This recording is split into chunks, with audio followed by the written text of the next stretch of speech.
Hello live players, my name is Camelange. Welcome to the channel. Today I'm going to be talking about my Mono Marine deck profile. Yesterday I won a local 3-0 undefeated with this deck list. I've actually shared this deck list previously on my YouTube Shorts feed, so if you haven't seen that, be sure to check it out. But this video is going to go more in depth about the cards that I selected, why I chose them, and now that I've used this deck in tournament, the changes that I want to experiment with after the fact, as well as some of the cards I experimented with previously that I ended up not using. So with that said, let's dive into it. So obviously, Mono Marine deck, you're going to have Marine as the Oshi. Your cheer deck is entirely red cheer. Marine sleeves are optional, but highly encouraged, as well as my Marine special Oshi skill token. Now, this is Mono Marine, but technically we use Chloe in the deck for ramp. She's not attacking, she's purely there as support, so I still consider it Mono Marine. I've also experimented with using the Noelle spot from Blooming Radiance as a support to help ramp, but I find that Chloe is safer. With the Noelle spot, you have to collab with it in order to get the cheer ramp, and then you just have this relatively low HP spot card in the collab position, not really doing anything, just susceptible to getting knocked out. Whereas Chloe can stay on the backstage, just sit there, give you the cheers that you need from Bloom. Granted, it's slower than Noelle in the sense that you need to have the debut Chloe out for a turn before you can bloom it to get the cheer that you need. Noelle happens the second you collab it, and it's just a spot card, so there's no blooming necessary. So those are the trade-offs there. And actually, as a sneak peek for later in this video, after reviewing the Bloom Cup DX results in Pasadena, there's something very interesting about the top Mono Marine deck that went 5-0 at that event that I've learned from that I want to test out after this. So stay tuned for that towards the end as well. Let's start by taking a look at our holomem. So of course we're going to be using 4 of the second Bloom Marine. This card is incredibly good for a variety of reasons, so let's take a closer look at it and talk through how it works. So first of all, 200 HP, not bad at all for a second Bloom. She hits purple for weakness, which is relevant for certain matchups, maybe not against the top decks, but certainly doesn't hurt. She does base 80 for 3 cheer, only 1 red cheer needed. Now, the way that this card works and the crux of this whole deck is that her cards get more powerful the more that you bloom them. The more cards that you have stacked underneath this card, the better. So for this attack, this arts gets plus 20 for each holomem stacked to this holomem. So that means, for example, if you have a first bloom Marine down, you can side bloom it into another first bloom, and then later you go into the second Bloom Marine. That is going to contribute to your stack and make her stronger. So if you just do the normal debut first, second, you're only going to be getting plus 40 extra arts. So that makes her base attack from 80 going into 120, which again, not too bad, but you want to really build up that stack and start swinging for like 140, 160, 180 if you can.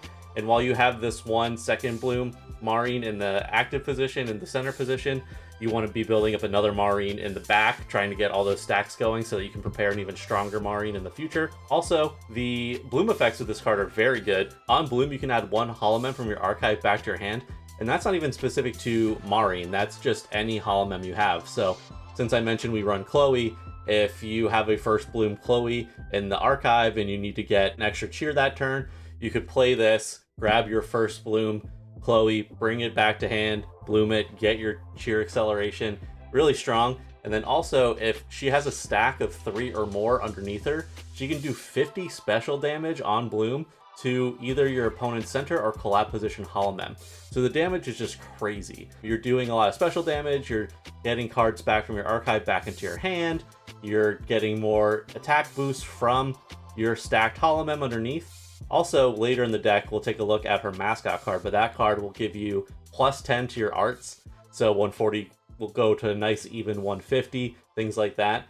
And on Bloom, you get to draw a card when that mascot is attached. So there's just a ton of benefits that you can have. You can have some really big turns if you have all the right cards in your hand and in play. So really, really cool. And we'll talk about now how this synergizes with the Oshi. So of course it is a red Oshi, 5 life. Her Oshi skill for 3 holo power is Ahoy, and the way this one works is you can pay the holo power cost and then you get to bloom one of your holomem that has already bloomed this turn.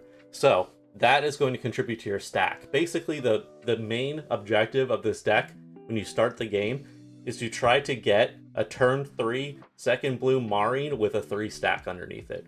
So because it's 3 holo power cost, if you go first, you can basically make this happen by turn 3. So as long as you're collabing every turn, this is a pretty collab heavy deck, which is maybe one of the drawbacks, that you're always going to have a holomem in the collab position in the early game.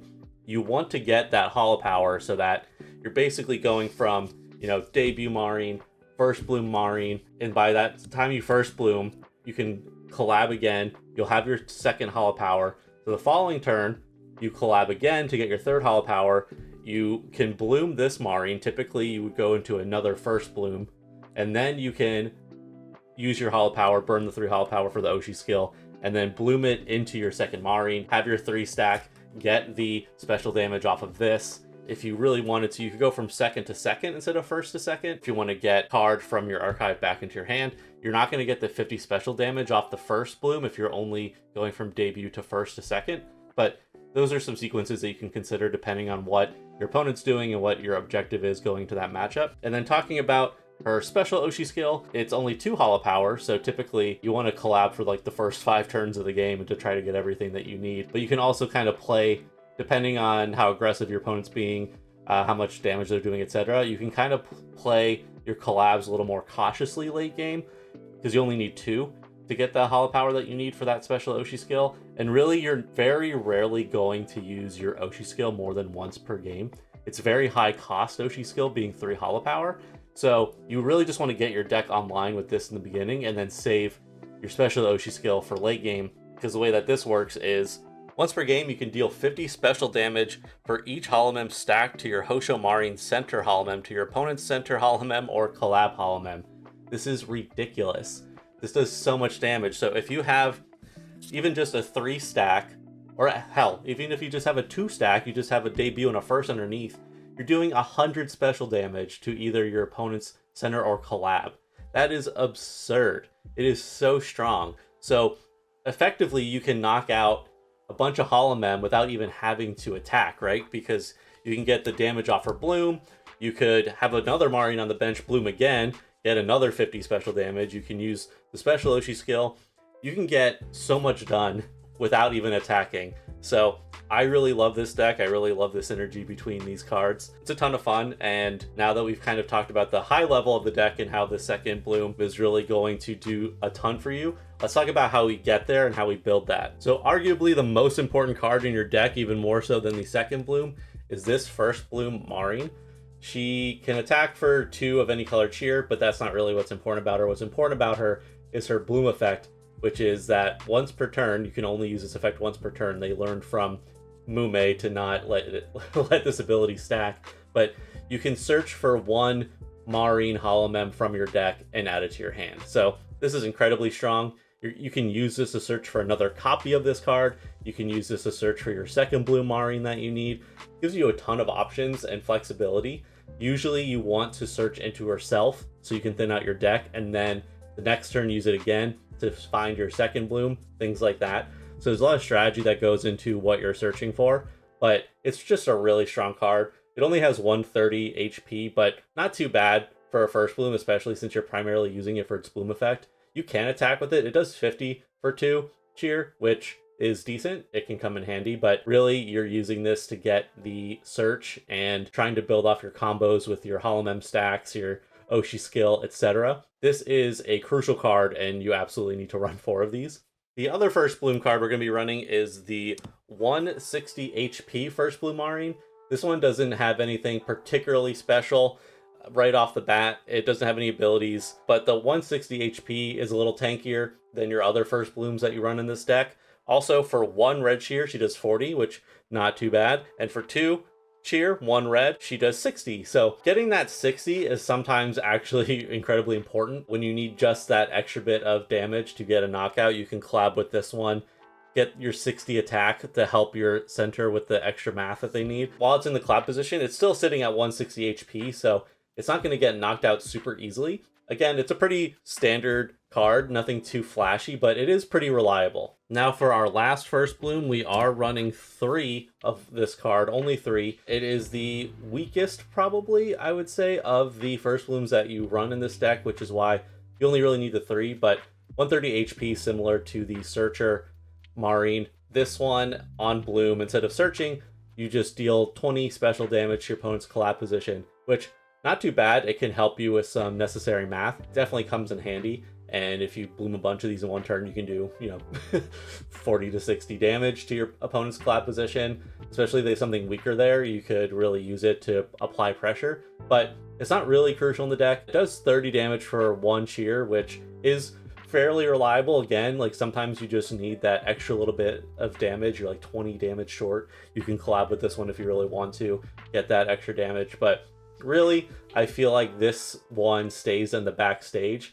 I prefer to use it to bloom and then hopefully not have to collab with it, or I bloom and then next turn I try to get rid of it immediately by blooming into something else. It's handy, but definitely out of these 3 first blooms, I would say you definitely don't need to run 4 compared to the others. A fun combo I like to do sometimes, just because it feels like a troll, is I will use the debut Marine that does 20 special damage to your opponent's collab position when you collab with it, and then I'll bloom it into this Marine just to get 40 special damage to the collab position in one turn. It's just silly. Sometimes it can be helpful, but maybe not always the most optimal. Speaking of debut, let's talk about those. I play 8 of the debut Marine that is unlimited. 8 feels pretty good to me.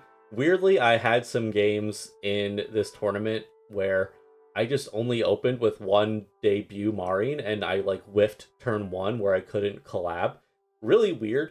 I don't have a great understanding as to why. Obviously on turn 1 you can't play your limited cards, so you can't immediately Mikkorone to try to make up for a missing debut or anything like that.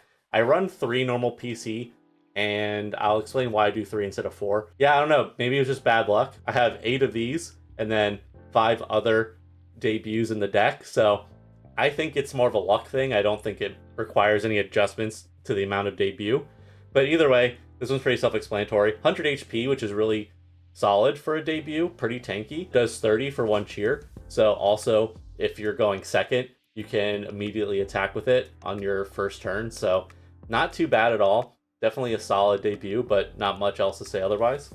And lastly, for our Marine holomem, we have 3 of this debut Marine. Only 70 HP, not the strongest amount of HP for a debut. Similar to the other first bloom, we only run 3 of this because it's not as crucial as the regular debut Marine. Now, it does have a collab effect of doing the 20 special damage to your opponent's collab position when you collab with it.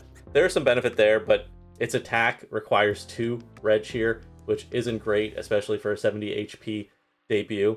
And when you're collabing with it, obviously it's stuck in the collab position, so you're just having the 70 HP Marine sitting there. If you can wait a turn, collab with it, and then bloom it, like I was talking about earlier, then it can give you some nice free damage. But other than that, I think 3 is a pretty comfortable number for this card. I wouldn't recommend running 4. You could maybe run 2, but I think for the sake of having options, I think 3 is a pretty solid amount. Now for our not Marine holomem in our mono Marine deck, we have 4 of the first bloom Chloe. This card speaks for itself if you're not familiar with it though. On Bloom, you look at the top 3 cheer cards of your cheer deck and add one of them to one of your holomem and then put the other 2 at the bottom of the cheer deck in any order. It's obviously just a mono red deck, so most of that text doesn't really matter, but what's important is that you're getting a cheer attachment for turn for free, and you can attach it to any one of your holomem. It doesn't have any limitations to where on the board. So it can go in your center, collab, any of your other stage, holomem. So really flexible card. 110, decently tanky for a first bloom that's just going to sit on your bench really. But also, if you really desperately need it, it doesn't have a specific color cheer requirement. And for only 1 cheer, you can do 30 damage. So again, in rare situations, it does actually come in handy to be able to attack with her when you need that little math adjustment. It is surprisingly something that comes up more than you might think, so not too shabby to have that, but really, you're just using her for the ramp. And of course, in order to get that ramp, you need the debut Chloe, so we are running the unlimited debut Chloe. We're only running 2 copies of these. You really don't need more than that. Anything more is clunky. I've started seeing some people run only 1 of these because you can search it pretty easily. and as long as you're not holo powering it, you have a lot of ways to get it with either normal PC, Mikkorone. If you do lose it, if you get into the archive, you can bring it back with the second Bloom Marine. So you could maybe consider one if you are really trying to make room for other cards, but I like two. Feels pretty good to me, but definitely comes at the cost of kind of being a brick card if you already have your Chloe engine running. For now, I'm okay with it because I'd rather be able to find it than be in a position where it gets holo powered early game or something, and then all my first Bloom Chloes just turn into bricks too. So not much fun when that happens. So we're going to run two of these. 110 HP, really good for a debut. Also, for only one cheer of any color, it does 30, similar to the first Bloom. So it's really solid, and it's just a great card and run in a ton of decks for many, many reasons. Spoiler, I have an alternative that you can use instead of these or Noelle that I'm going to talk about later. So stay tuned for that. But for now, these are all the holomem that I ran for this tournament. Moving on to our supporter cards, we have 4 Nodoka. Not much to really say there. It's a staple card in basically every deck for a reason. You play it, you draw 3 cards. What more do you want, people? It's great. Thank you for your service, Nodoka. You will be greatly missed every day. For additional draw support and debut searching, we have 4 copies of Mikkorone 24. Again, pretty staple card. A lot of decks are running this. Lets you draw 2 cards no matter what. Then you roll a die. If it's a 3, 5, or 6, you get to search for a debut holomem and add it to your hand, which is fantastic, especially early game when you need those debuts. If you roll a 2 or a 4, you draw a card, so it basically just becomes a Nodoka. And if you roll a 1, nothing happens, so that sucks. That's the worst case scenario. But your odds are pretty favorable to get something off of it. Definitely a worthwhile card. Both of these I just keep at 4 for the draw support because Marine as a deck doesn't really have a way to draw cards outside of her mascot, which only works on Bloom as well.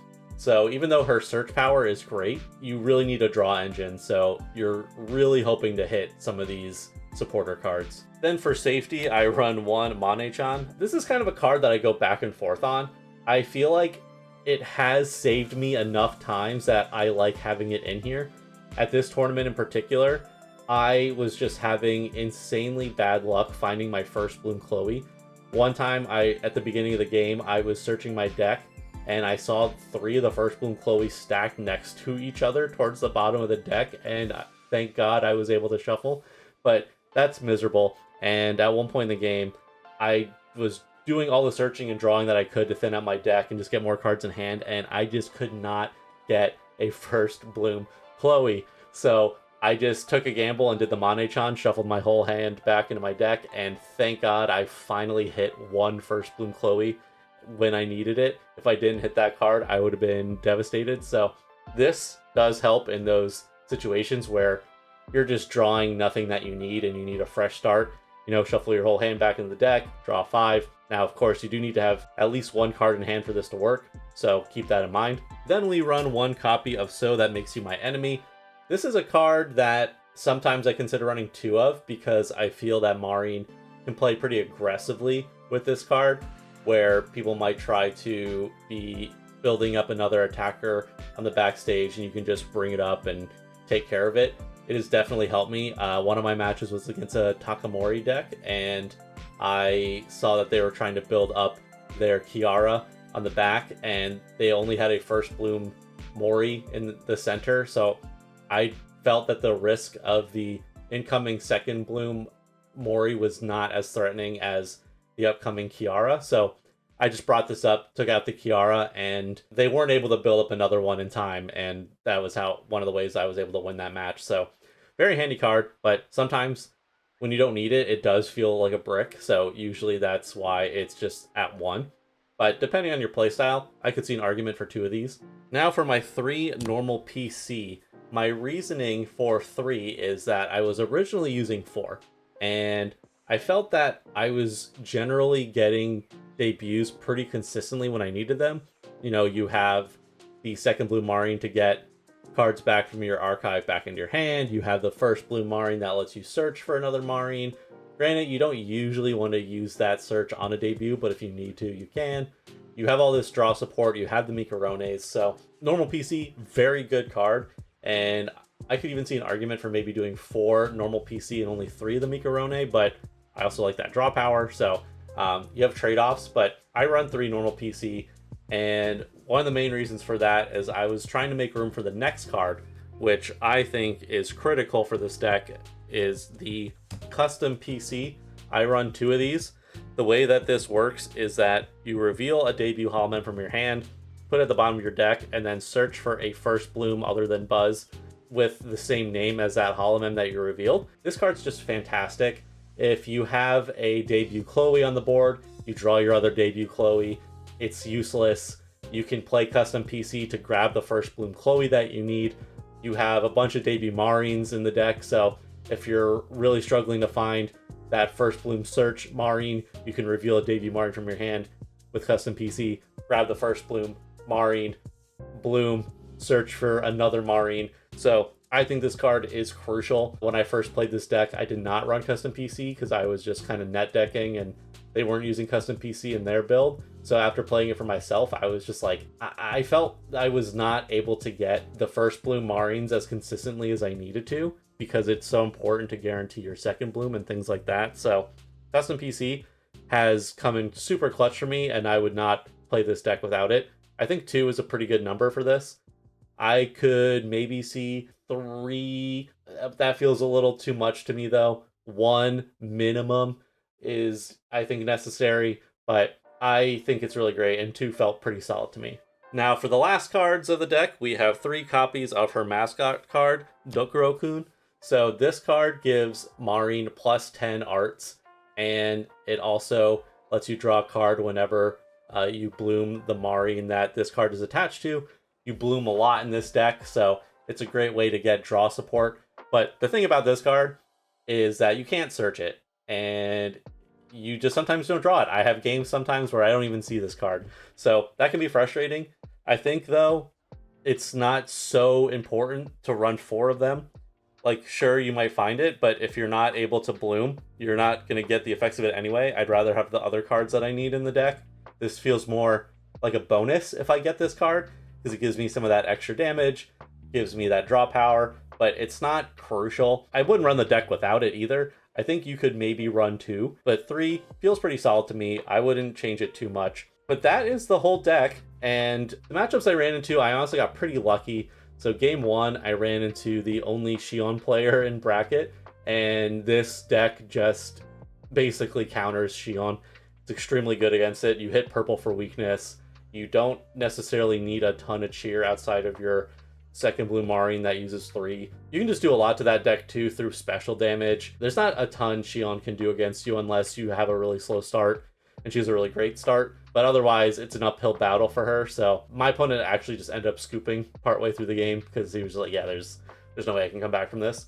That one was kind of a freebie for me. Game 2, I ran into Takamori, and that match was pretty close, but I think the advantage of, again, hitting purple for weakness against Mori, they were just unfortunately not getting their Kiaras set up fast enough, and they had to rely on Kali. So I was able to keep up my pace and get my deck online faster than he did, and I was able to just basically take the win with still like 3 life on the board. So again, another pretty strong matchup for me. Now the last matchup of the day I had was against another red deck. It was an IMA deck, which is very interesting, with the Kiara Oshi. So IMA is a deck that I don't typically see, but for some reason at this local, 3 different people were playing IMA, and it became actually a very close match, but part of that was because both of us were just struggling to ramp. Like, I had the debut Chloe on the board for so long without finding my first bloom. Like I said, it was a rough time. And for him, he had the first bloom Chloe in hand, but couldn't find his debut. So we were both just kind of like playing each turn, be like, okay, I sure hope I draw the card I need, because if I don't, you might draw the card that you need, and one of us will eventually run away with it. So it came down to a pretty close match. Fortunately, the IMA deck is reliant on those first buzz cards, so even with Kiara, you can get the life advantage pretty quickly. You know, Marine can do a ton of damage with her special damage abilities and things like that. So while it definitely had me sweating there because I was just struggling to ramp, I felt that Marine was definitely a bit more advantageous in that matchup. So that was what my matchup spread looked like. I feel like it's maybe not the ultimate test of this deck because I didn't run into anything super meta like Marine or anything like that. But nonetheless, I'm happy with the win and I'm happy with how this deck performed. Now, I am going to talk about some of the weaknesses and some of the ideas that I was inspired by from other decks on how I want to adjust it. So, as we said, the Chloe problem can be kind of frustrating, and I had to rely on Mane-chan to get it, but Mane-chan's also random, so you're still at the hands of fate to get what you want. So what I saw from the Bloom Cup DX tournament was instead of using the Chloe engine, you can play Pekora, which I think is really interesting. So